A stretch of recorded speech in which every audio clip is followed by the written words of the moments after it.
The first time I realized I might die because of a single word, it was floating weightless between two stars while an alien girl stared at me like I'd just committed a cosmic crime. Her pupils dilated into perfect black rings. Her breath hitched, and every alarm on the station went silent at once. That was when I understood. Something had gone terribly wrong. But that was only the beginning. The Helix station wasn't supposed to be quiet.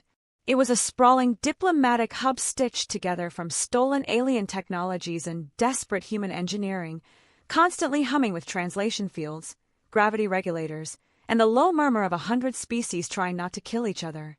Silence meant one thing: emergency. I pushed myself off the railing and drifted toward the observation deck, boots magnetizing to the floor as gravity snapped back online. Across from me stood Lyrian, my assigned alien liaison, frozen mid-motion, her slender hands trembling like glass about to shatter. Her skin shimmered faintly, like moonlight underwater.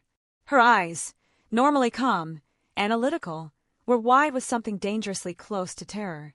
"What did I say?" I asked softly. She didn't answer. Instead, the station lights dimmed, bathing the room in warning amber. A low-frequency pulse rippled through the walls, an ancient signal I'd only heard described in classified briefings. A Covenant alert. None of us were prepared for the truth. I'd met Lyrian 3 weeks earlier when the Virexian Collective sent her as their cultural emissary.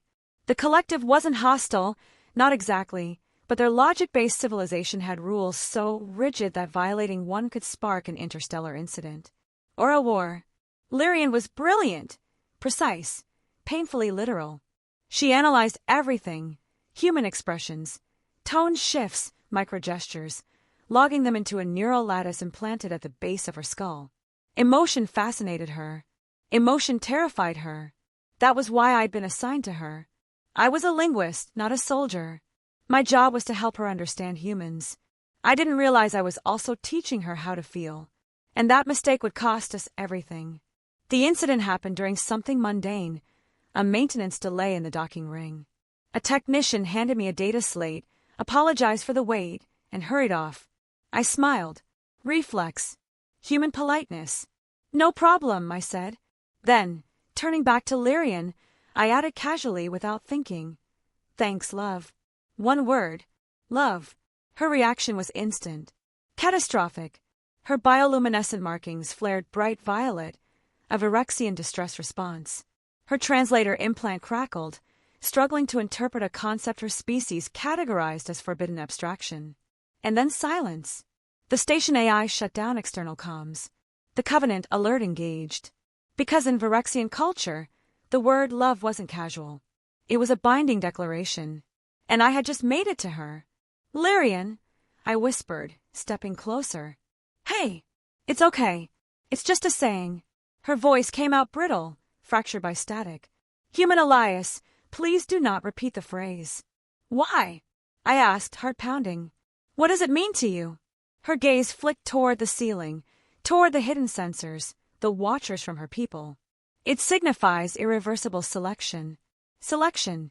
My stomach dropped. She took a trembling breath. "Among my kind, love is declared once. Ever. It initiates biological convergence, neural synchronization, and," she swallowed, "a vow of mutual annihilation should separation occur." I stared at her. I had flirted with an alien, and accidentally proposed. What I saw next changed everything. The station doors slid open, and 2 Virexian sentinels glided in, taller than Lyrian, armored in crystalline exoskeletons that refracted the warning lights into shards of color. Their presence crushed the air. Gravity wavered. Designation Lyrian Theta, one intoned. "You have received a binding utterance from a human." Lyrian didn't move. Couldn't move. I stepped forward. "This is a misunderstanding." The sentinel's faceted gaze shifted to me. "Human intent is irrelevant. Neural imprint has begun." "Imprint!" I echoed. Lyrian gasped softly, fingers clutching her temple. "Elias, my thoughts are aligning with yours." A cold realization crept through me. This wasn't metaphorical. It was happening. They took her away. Not violently. Not cruelly. But efficiently. I was escorted back to my quarters under armed supervision, my communicator locked, my clearance revoked. The station buzzed again, but now with whispers, fear seeping through every corridor. A human had triggered a Virexian bond. That had never happened before, because it wasn't supposed to. But that was only the beginning. I didn't sleep. Every time I closed my eyes, I felt something, an echo that wasn't mine. A flicker of cold logic brushing against my thoughts. A question forming without words. Why does your chest ache when you think of me? I jolted upright, gasping. Lyrian, I whispered to the empty room. The ache responded. She was in my head. The truth came the next day, delivered by Director Hale, a woman who'd buried more secrets than stars in her career. The Virexians aren't here just for diplomacy, she said, folding her hands. They're studying us. For what? I demanded. Compatibility, she replied. Their species is dying. Emotionless, logic optimized them into extinction. They can't bond, can't adapt. My blood ran cold. And Lyrian? She's an experiment, Hale said softly. So are you. None of us were prepared for the truth. Lyrian contacted me that night, not through a communicator, but through the bond itself. Her presence was like cool starlight against my thoughts. Elias, she said. I am afraid. I know, I whispered. I am too. She showed me fragments, her people's history, their sterile cities, their calculated extinction curves. She showed me what love was supposed to be, dangerous, irrational, transformative, and why it had been forbidden. If I complete the bond, she said, I will no longer be purely Virexian. And if you don't, I asked, they will erase me. Silence stretched between us. Then she asked the question that shattered me. Did you mean it? That was the turning point, the moment where everything changed. Because I realized the answer mattered more than survival. I didn't know what it meant, I said honestly. But I know what I feel now. The bond flared, and the station trembled. The Virexian Council arrived within hours, their massive ship blotting out the stars. They demanded compliance. Sever the bond. Preserve the experiment's data. Lyrian stood beside me in the chamber, her markings no longer violet but warm gold, a color that didn't exist in Virexian biology. We choose to complete it, she said, voice steady. Both of us.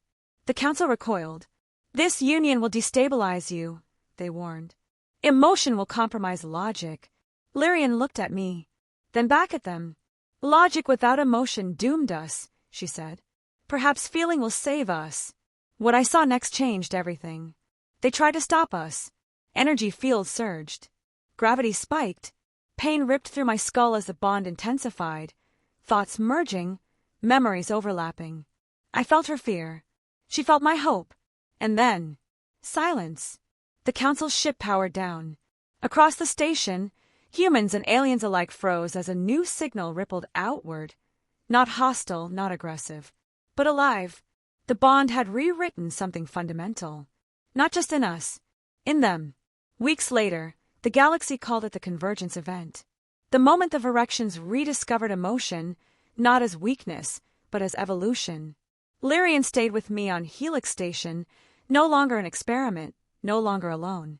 Sometimes she still pauses when humans speak casually, still studies words like fragile artifacts. But now, when I say thanks, love, she smiles. Because she knows what it means. And so do I. The universe didn't end because of one careless word. It changed.